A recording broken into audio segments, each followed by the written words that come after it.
Okay, we've talked about value, but the trick is to get them right in our paintings consistently. I want to be able to paint anything that captivates me, including very simple things to very complex subjects. So I need some tools to help me out.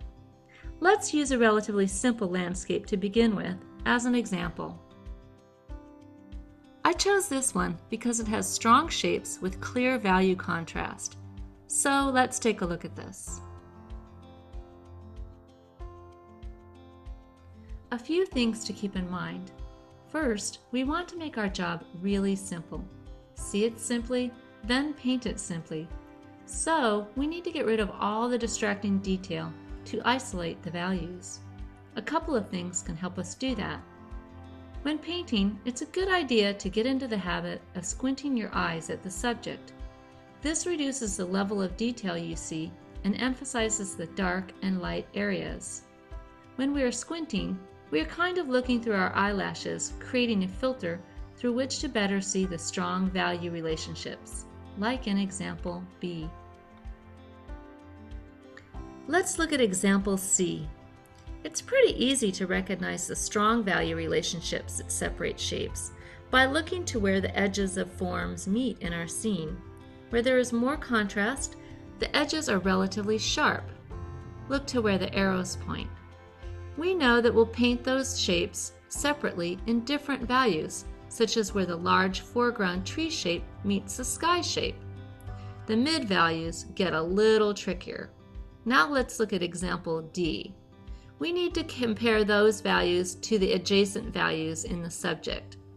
Where we see a softer transition from light to dark, look to where the arrows point in D.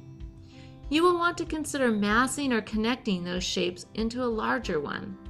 So you want to group shapes of similar value together, so you wind up with 3 to 5 shapes with which to build the structure of your painting.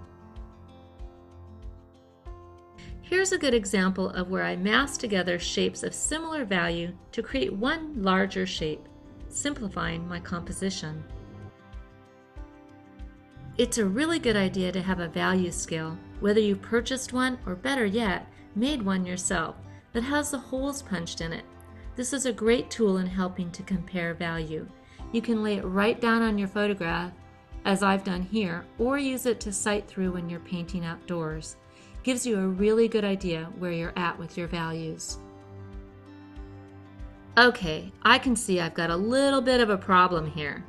The middle distance band of trees are about the same value as the foreground group of trees, and it's creating a little bit of ambiguity. What is in front of what is behind what? And I don't want that. I want those relationships to be really clear to my viewer. So, what do I do?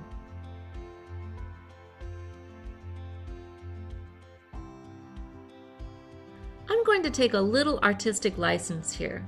I'm going to make the middle distance group of trees a little lighter in value than the foreground trees. Let's isolate this area so you can see what I had in mind. Okay, here's the result of my work so far. I've gathered together shapes of similar value to create what I think is a strong, simple composition that is comprised of 6 shapes and 4 values. As I move from visualizing to getting something down on paper, this advanced planning will give me a nice roadmap to work off of. I try to remember that if I get the big things right, the small things will most likely take care of themselves.